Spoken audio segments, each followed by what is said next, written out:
நம்முடைய பேரன்புக்கும் பெருமதிப்புக்கும் உரிய மாண்புமிகு தமிழக முதல்வர் டாக்டர் கலைஞர் அவர்களே, இந்த நிகழ்ச்சிக்கு தலைமையேற்றிருக்கின்ற அன்புக்குரிய இனமான பேராசிரியர் மாண்புமிகு நிதியமைச்சர் பேராசிரியர் அன்பழகனார் அவர்களே, இங்கே சிறப்பு பொழிவு நிகழ்த்த இருக்கின்ற பேராசிரியர் ஜார்ஜ் ஹார்ட் அவர்களே, இங்கே கூடியிருக்கின்ற அமைச்சர் பெருமக்களே, அறிஞர் பெருமக்களே, பெரியோர்களே, உங்கள் எல்லோருக்கும் என்னுடைய அன்பு நிறைந்த வணக்கம். இன்று உலக தமிழ் செம்மொழி மாநாட்டில் முக்கியமான ஒரு தலைப்பை பற்றி நாம் பேச இருக்கிறோம்.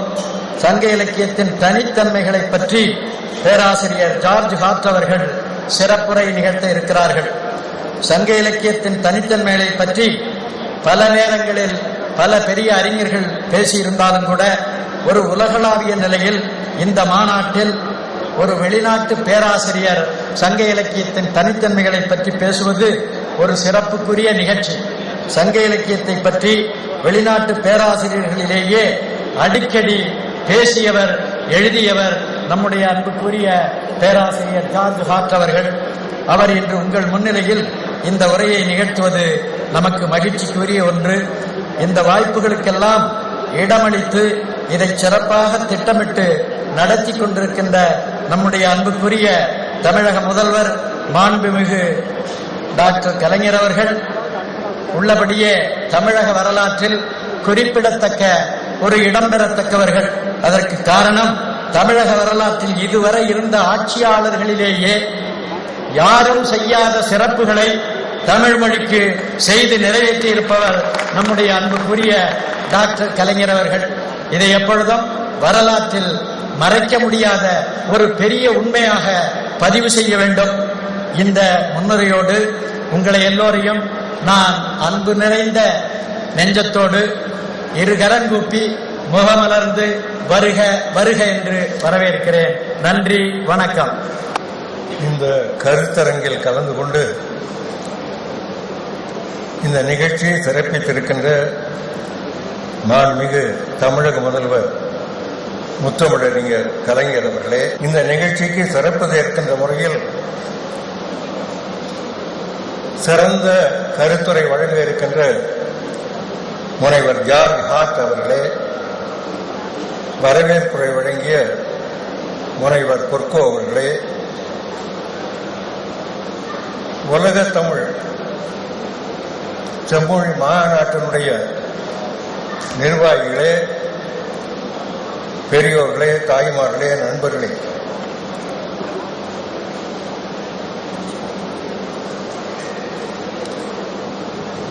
உயர்தனி செம்மொழியான தமிழினுடைய தனி சிறப்புகளை குறித்து நம்முடைய மதிப்பிற்குரிய ஜார்ஜ் ஹார்ட் அவர்கள் ஒரு ஆழ்ந்த கருத்துரை வழங்க இருக்கின்றார். அதனுடைய தனித்தன்மைகளை விளக்க இருக்கின்றார். ஜார்ஜ் ஹார்ட் அவர்கள் பல ஆண்டுகள் வடமொழியிலே தேர்ச்சி பெற்று ஹார்வர்ட் பல்கலைக்கழகத்திலே படித்து விஸ்கான்சின் பல்கலைக்கழகத்திலே 6 ஆண்டுகள் வடமொழி பேராசிரியராக இருந்து வடமொழி இலக்கியங்களிலே எல்லாம் தேர்ச்சி பெற்று அதற்கு பின்னர் தமிழ் மொழியினுடைய சிறப்பினை உணர்ந்து அதனுடைய நூல்களை எல்லாம் பயின்று ஒரு உயர்ந்த ஆய்வாளராக இன்றைக்கு விளங்கி வருகிறவர். வடமொழியும் தமிழும் மட்டுமல்ல, கிரேக்கம், லத்தீன் முதலான மொழிகளிலேயும் ஒரு நிறைவான தேர்ச்சி பெற்றவர்கள்.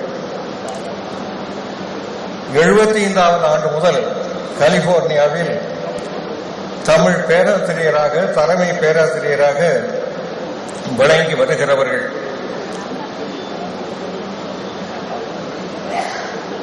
அவர்கள்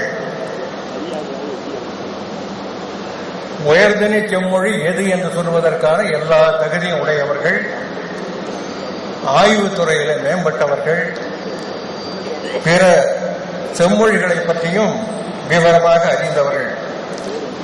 அவரை இன்று உரையாற்ற இருக்கிற இந்த நேரத்தில் அவரை வரவேற்று நான் பாராட்ட விரும்புகிறேன். நம்முடைய நாட்டில் நான் பிறந்த மொழி வழியாலே நம்மிடத்தில் வளர்ந்த மொழியோடு ஏற்பட்ட மாறுபாடு காரணமாக நம்மை பெற்றெடுத்த மொழி தாழ்ந்து நம்மிடத்தில் நுழைந்த மொழி உயர்ந்து ஒரு நீண்டகால வழக்கு இந்த நாட்டிலே நீடித்தது.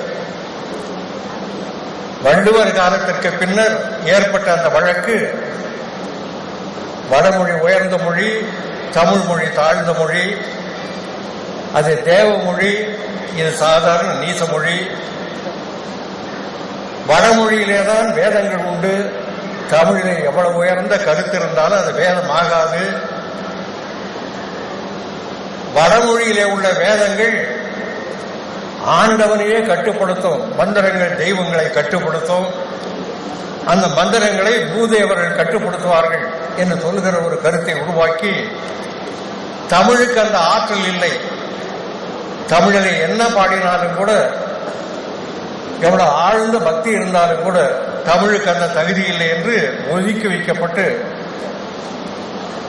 இறை வழிபாட்டிலேயே தமிழுக்கு இடமில்லை, தமிழருடைய குடும்ப சடங்குகளிலே தமிழுக்கு இடமில்லை, நிறைவான மொழி வடமொழிதான் என்ற ஒரு தவறான கருத்து எடுத்துச் சொல்லப்பட்டு அதையே நம்புகிற நிலைமை தமிழ்நாட்டிலே மிகப்பெரிய புகழ் வாய்ந்த மன்னனாக விளங்கிய ராஜராஜ சோழன் காலத்திலே தான் அது தொடங்கி ஒரு பக்கம் வெற்றி மேல் வெற்றி பெற்றான் ராஜராஜ சோழன், இன்னொரு பக்கம் நாம் வீழ்த்துகிறவர்களுக்கு வழிவிட்டார். அவனுடைய விளைவாக திருக்கோயில்களெல்லாம் வடமொழிக்கு ஆளாகி நாம் ஒரு வீழ்ச்சியுற்ற இடமாக ஆக்கப்பட்டோம். மொழி அடிப்படையிலே தமிழ் உயர்தனை செம்மொழி என்பது இன்று ஏற்றுக்கொள்ளப்பட்டிருக்கிற இந்த நேரத்தில் சமுதாய அடிப்படையிலே நம்முடைய இனம், தமிழ் இனம், தமிழ் மொழியை பேசுகிற மக்கள் கூட்டம் ஒரு உயர்வு பெறுகிறது, ஒரு விடுதலை பெறுகிறது, ஒரு சிறப்பு பெறுகிறது. அந்த வகையிலே நம்முடைய ஜார்ஜ் ஹார்ட் அவர்கள் மத்திய அரசு தமிழ் மொழியை செம்மொழியாக ஏற்றுக்கொள்வதற்கு முன்னர் பல அறிஞருடைய கருத்துக்களை கேட்டபோது ஜார்ஜ் ஹார்ட் அவர்கள் தன்னுடைய கருத்தாக மைய அரசுக்கு அறிவித்த அந்த செய்தியில் அவர்கள் தெரிவிக்கிறார்கள், To qualify as a classical tradition, a language must fit several criteria. It should be ancient. It should be an independent tradition that arose mostly in its own, not as an offshoot of another tradition. And it must have a large and extremely rich body of ancient literature. Unlike the other modern languages of India, Tamil meets each of these requirements. It is extremely old, as Latin, and older than Arabic. It arose as an entirely independent tradition, with almost no influence from Sanskrit or other languages, and its ancient literature is indescribably vast and rich. என்று தமிழனுடைய முழு பெருமையை இந்த சில சொற்றொடர்களை எடுத்துக்காட்டிவிட்டு தமிழை செம்மொழி ஆக்கலாமா, தகுதி உண்டா என்று கேட்ட மத்திய அரசு உணர்வதற்காக